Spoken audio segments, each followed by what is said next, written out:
Hello guys, welcome back to our channel aspiration classes. आज हम पढ़ने जा रहे हैं sets chapter 1 class 11th maths NCERT और उसका हम आज करने जा रहे हैं इंट्रो।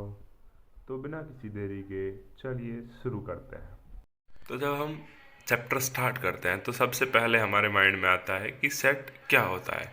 और मैं आपको इस चैप्टर शुरू करने से पहले बता दूं कि ये चैप्टर सिर्फ इसी चैप्टर में काम आने वाला नहीं है, या फिर अगला जो सेकंड चैप्टर होगा अपना रिलेशन एंड फंक्शन, ये चैप्टर्स आगे आपके बहुत काम आने वाला है। क्योंकि अभी आप 11th में भी जो रिलेशन एंड फंक्शन पढ़ेंगे, उसके बाद 12th में भी जब रिलेशंस एंड फंक्शंस पढ़ेंगे तो वहाँ पे भी सेट काम आएगा।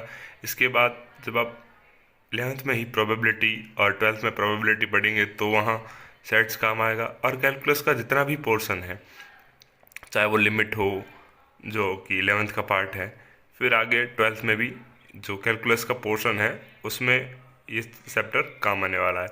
तो अब हम बात करते हैं कि सेट कहते किसे हैं। तो अगर हम मोटी मोटी तौर पर डेफिनेशन की बात करें तो set is well defined collection of elements. तो जो एलिमेंट्स होंगे, वे एलिमेंट्स क्या होंगे इस बारे में भी हम बात करेंगे। एलिमेंट्स यानी कि कोई भी चीज़ का कलेक्शन करते हैं हम, उसका जो वेल डिफाइंड कलेक्शन होगा उसे हम सेट कहते हैं। अब वेल डिफाइंड से आप क्या समझते हो? वेल डिफाइंड का मतलब है कि सेट जो है वो पर्सन टू पर्सन वेरी नहीं करेगा, यानी कि पर्सन टू पर्सन चेंज नहीं करेगा। ये नहीं होगा कि मैं कुछ अलग कह रहा हूँ या कोई कुछ अलग कह रहा है। So we can say well defined collection का मतलब इट डजंट या फिर चेंज पर्सन टू पर्सन। यानी कि अगर मैं आप बात करूं, अब चेंज पर्सन टू पर्सन कैसे होगा कि अगर मैं आपके किसी क्लास के लड़के से पूछूं कि बॉलीवुड के टॉप एक्ट्रेस या फिर टॉप एक्टर की बात करूं, तो अगर मान लो लेट से कि मोनू नाम का लड़का है, वो कुछ और बोले, वो बोलेगा कि अमिताभ बच्चन, ठीक है, अभिषेक बच्चन या रणवीर सिंह, रणवीर कपूर, एट्सेट्रा एट्सेट्रा, कुछ भी बोल सकता है। ठीक है, अगर मैं यही बात मैं गीता से पूछूं तो वो अलग कह सकती है, शाहरुख खान, सलमान खान, आमिर खान, एट्सेट्रा एट्सेट्रा। तो ये जो चीज़ हो गई, ये क्या हुआ कि जब मैंने मोनू से पूछा तो उसकी उसकी राय अलग थी, जब मैंने गीता से पूछा तो उसकी राय अलग थी। तो इसी तरह ये जो हम बात कर रहे हैं कि टॉप बॉलीवुड एक्टर, तो अब इसको हम सेट में नहीं रखेंगे क्योंकि ये पर्सन टू पर्सन वेराई कर रहा है। और जब मैंने बात की सेट की, तो सेट जो है वो वेल डिफाइंड कलेक्शन होगा। तो सर अब सेट क्या होगा? अब इसका कोई एग्जाम्पल तो दो। बिल्कुल देंगे। देखिए, अगर मैं आपको बात करूं कि जो फर्स्ट 10 नेचुरल नंबर्स, अब फर्स्ट 10 नेचुरल नंबर्स मैं भी यही बोलूँगा, 1 2 3 4 5 6 7 8 9 और 10। आप भी यही बोलेंगे और किसी से पूछेंगे तो वो भी वही बोलेगा। तो ये चीज़ क्या हो गई, ये सारे एलिमेंट्स हैं, इनको हम साथ में कलेक्ट करके रखने का तरीका जो होता है उसे हम सेट कहते हैं। तो इसी कड़ी में अब हम आगे बढ़ते हुए बात करेंगे रिप्रेजेंटेशन ऑफ सेट। तो सर आपने अभी बता तो दिया कि सेट होता क्या है, तो क्या हम इसे ऐसे ही लिखेंगे कि फर्स्ट 10 नेचुरल नंबर्स, या फिर सीधा ही लिख दिया? कुछ तो तरीका होगा, क्योंकि मैथ्स में तो हर चीज़ का वे होता है, एक स्टैंडर्ड होता है। जी हाँ, इसमें सेट को भी रिप्रेजेंट करने का एक तरीका होता है। अगर मैं बात करूँ, एक एग्जांपल लेते हैं वही अपना पुराना वाला कि फर्स्ट 10 नेचुरल नंबर। ऐसा नहीं है कि खाली यही एक एग्जांपल है, ढेरों सेट के एग्जांपल हो सकते हैं। ठीक है, जैसे कि अगर आपको बोलूँ कि मैं बोलूँ कि set of your family members, तो उसमें आपके जितने फैमिली मेम्बर्स होंगे उनका नाम होगा। तो किसी और से भी पूछेंगे तो आपके फैमिली मेम्बर उतने ही रहेंगे। तो वो भी एक सेट है, वेल कलेक्शन है, वेल डिफाइंड कलेक्शन है। तो उसी तरह हम एक एग्जांपल लेते हैं, एक छोटा सा एग्जांपल लेते हैं कि फर्स्ट 10 नेचुरल नंबर्स। तो फर्स्ट 10 नेचुरल नंबर्स क्या होते हैं अपने? 1, 2, 3, 4, 5, 6, 7, 8, 9 और 10। अब जो मैं आपको पहली बात बताऊंगा वो होती है कि इन सबको जो है वो कॉमा के द्वारा सेपरेट किया जाता है। इनके बीच में जब भी हम एलिमेंट्स को लिखेंगे तो उनके बीच में कॉमा लगाएंगे, ठीक है। और दूसरी बात कि इनको हम एक कर्ली ब्रैकेट के अंदर बंद करेंगे, ठीक है। और इनको हम एक अल्फ़ाबेट नाम दे देंगे कि लेट से ये सेट ए है। अगर तो अब हम दूसरे एग्जाम्पल की ओर आए तो हम बात करेंगे कि अगर हम एग्जाम्पल लूँ कि वोवल्स ऑफ इंग्लिश अल्फ़ाबेट, तो अब आप सब जानते हैं कि इंग्लिश अल्फ़ाबेट में 5 वोवल होते हैं: ए, ई, आई, ओ, यू। जनरली हम जो सेट्स के अंदर एलिमेंट्स लिखते हैं, ये सब जो मैंने कर्ली ब्रैकेट के अंदर बंद किए हैं, ये सब एलिमेंट्स हैं। इन सबको हम एलिमेंट्स कहते हैं। तो अब जनरली जो हम अगर इंग्लिश के वर्ड्स होते हैं उनको अगर हम एलिमेंट्स के रूप में लिखते हैं तो जनरली स्मॉल लेटर्स का यूज़ करते हैं, क्योंकि कैपिटल लेटर का हम यूज़ इनको डिनोट करने के लिए कर लेते हैं। तो जैसा कि इनको भी हम कर्ली ब्रैकेट के अंदर बंद कर देंगे और इसको नाम देते हैं let set A set B है। तो अब हम बात करेंगे कि ये तो हमने बताया है कि आपको इनको जनरली रिप्रेजेंट कैसे करते हैं। तो अब मैं आपको बताऊंगा कि जो सेट्स होते हैं उनको रिप्रेजेंट करने के दो फॉर्म्स होते हैं। एक जो होती है वो सेट बिल्डर फॉर्म और दूसरी फॉर्म रोस्टर फॉर्म या टेबुलर फॉर्म। अब हम बात करते हैं सेट बिल्डर फॉर्म की। तो ये जो आप देख रहे हैं फर्स्ट 10 नेचुरल नंबर्स, अब ये क्या कर रहा है? आपको इंडिकेट कर रहा है, ये आपको बता रहा है कि सेट क्या बनाना है। तो ये जो आप फॉर्म देख रहे हो इसे हम कहते हैं सेट बिल्डर फॉर्म, ठीक है। और अब जो आप ये देख रहे हो कर्ली ब्रैकेट के अंदर हमने लिखा, इनको हमने एक टेबल की तरह सजा दिया है, तो इसे हम टेबुलर फॉर्म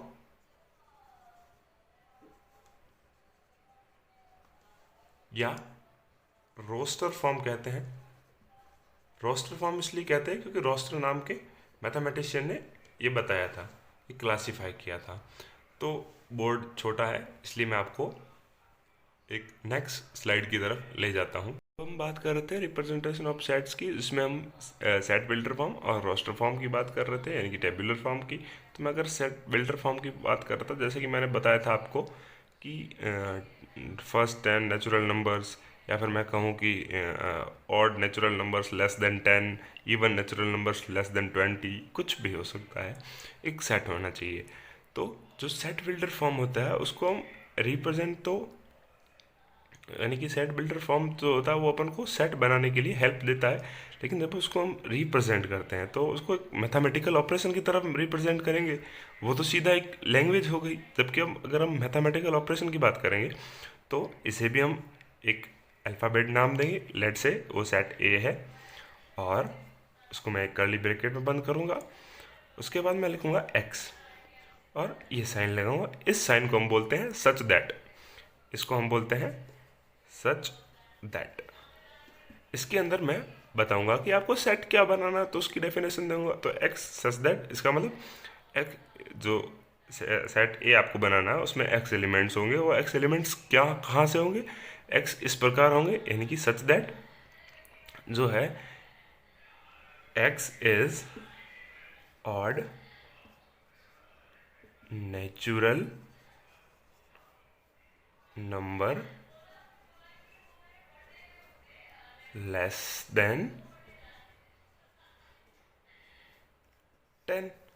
इसे भी आप एक कर्ली ब्रैकेट के अंदर बंद कर देंगे। तो इस प्रकार की जो फॉर्म होती है उसे हम सेट बिल्डर कहते हैं।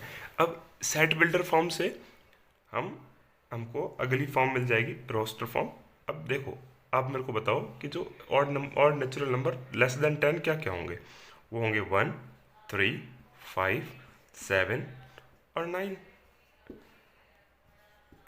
तो जब सेट बिल्डर फॉर्म को एक सुव्यवस्थित तरीके से एक अरेंजमेंट में रखा गया, एक टेबुलर फॉर्म में रखा गया, जब ये चीज़ें हमें बताई गई रोस्टर मैथमेटिशियन थे उनके द्वारा, इसलिए हम इसको रोस्टर फॉर्म या टेबुलर फॉर्म कहते हैं। और ये जो तरीका है, इससे सेट बनता है। ये सेट बनाने की डेफिनेशन देता है, परिभाषा देता है, इसीलिए हम इसको सेट बिल्डर फॉर्म कहते हैं। यानी कि ये सेट बिल्डिंग करने का काम करता है, सेट को ये बिल्ड करता है और ये सेट बन चुका है। तो ऐसा नहीं है कि ये सेट नहीं है, ये भी सेट है। सेट को लिखने का तरीका, ये सेट बिल्डर फॉर्म और ये रोस्टर फॉर्म। अब हम आगे चलते हैं तो देखते हैं कि रोस्टर फॉर्म, तो रोस्टर फॉर्म में रोस्टर अंकल क्या कह के गए हैं। ठीक है, तो रोस्टर अंकल ने 4 बातें कही हैं। उन 4 बातों को हमको बिल्कुल गहराई से ध्यान रखना पड़ेगा, कभी नहीं भूलना पड़ेगा। अगर भूल गए तो रोस्टर बाबा की आत्मा आपको सताएगी। तो रोस्टर अंकल की पहली जो बात थी, उसमें रोस्टर अंकल कहते हैं कि every element is separated by comma. यानी कि जब हम एलिमेंट्स लिखते हैं सेट के अंदर तो उनको कॉमा के द्वारा सेपरेट करते हैं। ये बात मैं आपको वीडियो में आगे बता चुका हूँ। जैसे कि कोई सेट है 1 2 3, तो उसको हमने कॉमा के द्वारा सेपरेट किया। अब देखो, मैं यहाँ पे कर्ली ब्रैकेट लगाना नहीं भूला, क्योंकि मुझे पता है अगर मैं भूल गया तो मुझे रोस्टर बाबा की आत्मा सताएगी। क्योंकि रोस्टर बाबा की अगली जो बात है वो है elements are enclose by curly brackets. तो हमने एनक्लोज बाय कर्ली ब्रैकेट्स भी कर दिया। तो इसकी तीसरी बात है वो है set is denoted by a capital letter. तो मैं एक चीज़ भूल रहा हूँ, इसको डिनोट कर दिया, ये सेट ए है मेरा। ठीक है, तो और उसके बाद सबसे इम्पोर्टेंट तो उनकी चौथी बात थी कि नो एलिमेंट इज रिपीटेड। अब इसका मैं आपको एक फर्दर एग्जांपल देता हूँ। तो ये रहा आपके सामने एग्जांपल है कि जो सेट ए है हमारे पास, वो उसमें क्या होगा कि X is such that X is letter of word school. अब जो आपके पास स्कूल है, इसके जो लेटर्स है इनसे सेट बनाया गया है। तो भाई बनाते हैं सेट, क्या बनेगा। तो देखो, अगर मैं सेट की बात करूँ तो इसमें एस है, सी है, एच है, ओ है, ओ है, एल है। अब अगर मैं ऐसा लिखता हूँ तो मुझे रोस्टर बाबा की आत्मा सताएगी, क्योंकि उन्होंने कहा था कि नो एलिमेंट इज रिपीटेड। सो मैं एक ओ को हटा दूंगा। अगर कोई वर्ड 2 बार है तो उसे मैं 1 बार ही लिखूंगा। अगर मेरे पास कोई, जैसे देखो, अगर आपको कोई पूछे कि स्कूल वर्ड बनाने के लिए आपको कितने वर्ड चाहिए, तो आप बोलोगे मेरे को एस चाहिए, सी चाहिए, एच चाहिए, ओ चाहिए और एल चाहिए। ये थोड़ी बोलोगे कि 2 चाहिए, एल चाहिए। वो तो एक ही होता है ना, तो वो ओ को आप यूज़ 2 बार करोगे। तो इसी प्रकार जब हम सेट में रिप्रेजेंट करेंगे तो उनको कर्ली ब्रैकेट्स में लिखेंगे, रिप्रेजेंट करेंगे एक अल्फ़ाबेट के द्वारा जो कि कैपिटल होगा। उसके अंदर जो जितने भी एलिमेंट होंगे वो कॉमा में सेपरेट किए जाएंगे और कोई भी एलिमेंट रिपीट नहीं होगा। इसी तरह अगर मैं कहूँ कि इंडिया जो वर्ड है उसका अगर मैं सेट बनाऊँ तो मैं सेट कैसे बनाऊँगा, आई एन डी। अब मैं वापस आई नहीं लिखूँगा, सीधा ए लिखूँगा। ऐसा कोई कंपलसरी नहीं है कि जो मैं सेट के अंदर वर्ड लिख रहा हूँ वो स्मॉल लेटर आप बड़े लिख सकते हैं। जनरली हम इसलिए नहीं लिखते हैं क्योंकि हम जो बाहर रिप्रेजेंटेशन देते हैं वो कैपिटल लेटर का ही होता है, तो अंदर हम स्मॉल लेटर्स का ही यूज़ करते हैं। तो इसी प्रकार अगर मैं सेम बात करूँ इंडियन की, तो भी आपको एक रोमांचक बात बताऊँगा कि उसका भी ऐसे यही होगा। तो जो सेट बिल्डर फॉर्म है उसको हम ऐसे लिखते हैं और जो रोस्टर फॉर्म है उसको हम ऐसे लिखेंगे। तो आपको रोस्टर बाबा की 4 बातें अपन ने जीवन में कभी नहीं भूलनी है। अब हम बात करेंगे मैथमेटिकल साइन। जो इसमें सबसे ज़्यादा यूज़ होने वाला है वो साइन है ये। इसे हम कहते हैं बिलोंग्स टू। बिलोंग्स टू का मतलब कि आप किस फैमिली से बिलोंग करते हैं। जैसे कि अगर आप बोलोगे कि he is belongs to rich family, तो उसका मतलब क्या होगा कि वो उसका संबंध जो है वो रिच फैमिली से। तो उसी प्रकार मैं अगर आपसे बात करूं कि कोई सेट है ए 1 2 3 और 4, तो मैं ये कह सकता हूं कि 1 जो है वो बिलोंग करता है ए से, और मैं अगर यहाँ पे लिखूँ 5 तो वो बिलोंग नहीं करता है, इसलिए हम बिलोंग्स टू लगा के काट देंगे। उसे कहेंगे ए। तो ये जो साइन होता है इसे बिलोंग्स टू को कहते हैं और इसे डज नॉट बिलोंग्स टू। तो इसको हम कैसे पढ़ेंगे? 5 does not belongs to set A. इसे अब हम बात करेंगे कि set of natural numbers, whole numbers, integers, rational numbers, real numbers, इन सबको कैसे लिखेंगे। अब ये चीज़ें मैथमेटिक्स में हर बार यूज़ होंगी, नंबर सिस्टम हर जगह यूज़ होगा, इसलिए मैं आपको प्रीफर करूँगा कि अगर आपको समझ में नहीं आता है कि कौन सा नंबर क्या होता है तो उसके लिए आप मेरी 9th क्लास की इंट्रो वीडियो जहाँ पर मैंने नंबर सिस्टम समझा रखा है उसे देख सकते हैं। तो कुछ मैथमेटिकल्स चीज़ें होती हैं, मैथमेटिकल सेट होते हैं, उनको हम पहले से ही रिप्रेजेंट करके एक उनका पहले से ही फिक्स कर देते हैं। उसी प्रकार जब हम सेट ऑफ नेचुरल नंबर्स की बात करेंगे तो उसको हम डिनोट करते हैं एन के द्वारा। जब हम सेट ऑफ होल नंबर्स की बात करेंगे तो W, set of integers Z, set of rational numbers Q, set of real numbers R. और अगर हम ऐसे बात करेंगे, कभी हम ऐसे बात करनी होगी पॉजिटिव इंटीजर्स या पॉजिटिव रियल नंबर्स, तो उनके ऊपर प्लस लगा देते हैं। जैसे मैंने यहाँ पे एक एग्जाम्पल लिया पॉजिटिव इंटीजर, तो उसको हम जेड प्लस लिखते हैं। जैसे अगर लिख लिया पॉजिटिव रियल नंबर्स तो आर प्लस, ठीक है। तो इसी प्रकार पॉजिटिव रैशनल नंबर तो क्यू प्लस, ठीक है। अगर यहाँ पे लिख दिया होता नेगेटिव इंटीजर तो जेड माइनस लिख लेता मैं। तो ये तो बात हो गई हमारे इंट्रो की। इसके बाद आप खुद से ट्राई करें, जो NCERT बुक है उसमें एग्जाम्पल और एक्सरसाइज 1.1, उम्मीद करता हूँ आपसे वो सवाल खुद से होंगे। So guys, thank you for watching this video. I hope आपको ये वीडियो नॉलेजेबल लगा होगा। तो इसी तरह आप हमसे जुड़े रहें। अगर आपको ये वीडियो पसंद आया हो तो इसे लाइक करें और अपने दोस्तों, अपने क्लासमेट्स, या फिर अगर आप 11th पास आउट हो चुके हैं तो अपने जूनियर्स के साथ ज़रूर शेयर करें। और इसी तरह एस्पिरेशंस क्लासेस के साथ जुड़े रहें। तब तक के लिए जय हिंद, जय भारत। अगले वीडियो में हम बात करेंगे एक्सरसाइज 1.1 के क्वेश्चंस और उसके एग्जाम्पल्स के बारे में। Thanks for watching.